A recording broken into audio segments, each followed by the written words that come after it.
questions, and 3 of them are quarterbacks, and one of them is LaNorris Sellers, and he's here right now. He would like to go straight to questions if we have something out there for him. Okay, on the right-hand side. Abby Miller with The Reflector from Mississippi State. As a quarterback, you're kind of the leader of the offense, so what's been your biggest focus preaching to your offense during this offseason? Yeah, just attacking every day. We don't have a day to waste. I think we're like 45 or so days away from the first game, just taking it day by day, not rushing the process with a new system and stuff. Second row in the aisle. Hey, Lindsey Bonner, WAKA out of Montgomery, Alabama. Just wondering, kind of after a disappointing year last year, what's one thing that kind of gives you confidence about this year's team? Just the drive and the focus that the guys have. We're still attacking every day, still in good spirit, still confident within ourselves and the team and the coaches. So We'll go to the fourth row in the aisle and then pass it forward. Hey, it's Peyton with the SEC. Georgia's got added back to your schedule. How do you feel about that going into this season? Yeah, just excited. I think the last time I went was when Spencer was the starting quarterback, and it was super exciting atmosphere. So looking forward to it. On the aisle. Tyler Shaw with KBTX in Bryan, College Station. When you look back at your guys' game in College Station last year, what do you feel like happened there at halftime, and what do you remember from that game and the comeback for A&M? Yeah, I think we just kind of stalled. I think we just need to keep tacking, more or less. Not like, I won't say we took the foot off the gas, but we just need to finish in those situations. There was a lot of games last year that we didn't finish in the fourth quarter. That was one of them, so we need to pick it up for this year. What do you remember about their defense at Texas A&M? Yeah, they stayed on us the whole game, just like every other defense we play. Super ferocious, physical. They communicated well. So, Fourth row in the back. Xavier McKnight with WWSB in Sarasota. LaNorris, you were one of the guys last year who was considered a under-the-radar prospect who could have came out for the NFL draft, especially at the quarterback position. But you're back here for another year of college. What all went into your decision to come back for another year in Columbia and to not take that leap to go to the NFL just yet? Yeah, just preparing for the long run. I could have rushed and went to the league and all that. Then who knows what would happen to my development, stuff like that. Just good to take another year, take those 12 games, play in college, learn the system, get the new looks, the new defenses, so I'm prepared for the NFL next year or whenever I decide to go. Left side, third row. Leo Haggerty, Amped Up Sports, Draft Nation here in Tampa. Obviously, team goals are at the top of your list. What individual goals do you aspire to get that team better? Yeah, just be the best leader I can every day. Just do what I need to do to get our team to 10 to 12 wins, playoff run, national championship, just doing it day by day. If I get those goals, then everything else will take care of itself. On the end, third row. Over the last few years, it's become more common for players to enter the transfer portal, but you've stayed. Why did you choose South Carolina, and what made you stay there? It's just a matter of, starting over. I built these relationships, got to know these guys, these coaches and all that. There's no need for me to go somewhere else that's not home for me, where I can go for a year and, like you said, enter the portal. There's no point in that. Stay here, learn the system, be consistent with the system and these guys. On the aisle, second row. David Cloninger, Post and Courier. LaNorris, do you ever think about your legacy at South Carolina? It's pretty rare to be a 3-year starter, but do you ever think about, what people will say about you 10 years from now? I would say yes and no, because just sometimes it's good stuff, sometimes it's bad stuff, but definitely just the impact I leave on people, our fans, our stadium, my football team. So, second row here. One of the more iconic scenes in college football is when Sandstorm plays inside of Williams-Brice. Describe what those moments are like.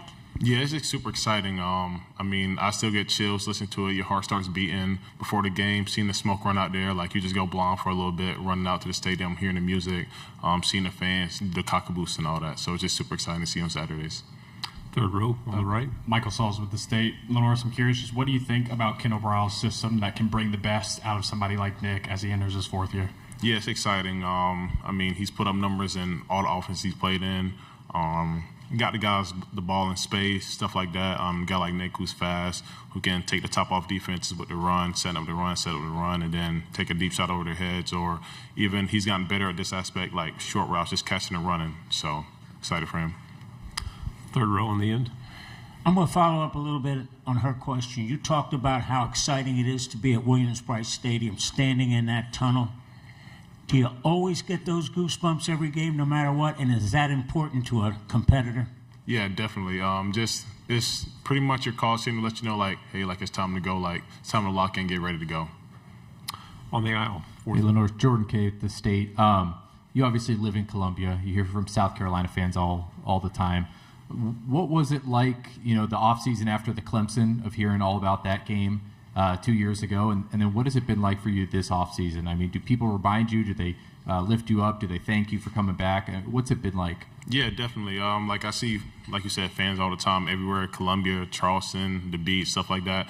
They just like supportive. They're supportive. They still show up to everything. I had a camp last week. They were there.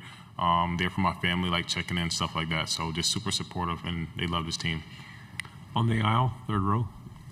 LaNorris, I mean, you've been around the league a little bit, so I don't know how well you know all the other quarterbacks in the SEC, but with Marcel Reed, kind of what do you see from him as a quarterback? Yeah, super athletic. He lit us up that second half, that's for sure. But I was with him at Manning. Cool guy, like I love him. He's funny, he's talkative, easy to talk to, I would say. So yeah, I really enjoy him. All right. This isn't your first time here at SEC Media Days. What does it mean to you to return again for another year? Yeah, it just shows hard work put in, like as a leader of this team. So just excited to be able to talk for my team. They sent me, they trust me. So Go in the back on the left. One of the former quarterbacks of the Gamecock Brotherhood is Steven Garcia. He was diagnosed with cancer a few months ago. Big story in the sports world is what it became.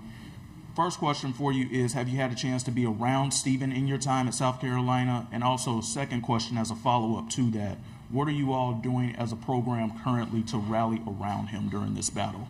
Yeah, I've been around him a lot. Just around Columbia at game stuff, I see him, restaurants, eating around town when he's in town.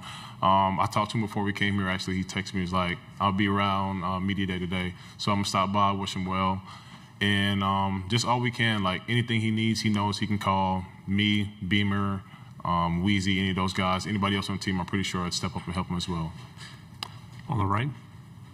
I think it's the guys that you had last year, 2 years ago, you and Josh Simon had a really good connection. Is it important to you to kind of get back that tight end pass catcher connection this year?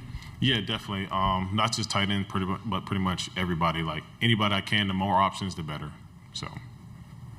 Third row. Nick is a guy whose production has steadily increased, year after year. Do you think maybe in his senior year this is a guy who could put up 1,000 yards of receiving? And then how can you help him maybe achieve that goal if you think so? Yeah, definitely. I think the sky's the limit for Nick. He's put in the work. He's put in the time. He deserves everything that comes with him, and he'll have a good season this year for sure. Any other questions? Another one here on the right. What stadium are you most excited to travel to this season? Let's see. I've never been to Florida, so I know I've heard about the environment and all that, so I'm looking forward to that one. Is there one that you won't get to that you'd like to get to? I'm trying to think, where haven't I been? I don't know. I like exploring and traveling, so any new stadium I get to go to, I'm looking forward to that. One final question here on the aisle. Is there a battle in practice between you and Dylan Stewart that always sticks out to you? Let's see. That first year on campus, and then going into last year, like it's pretty much every day. Just because, I'm pretty much reading him on read options and all that. He's figured out how to I won't say stop it, but he gets lucky every now and then. I'll say that. Well, Norris, thank you very much. Appreciate it.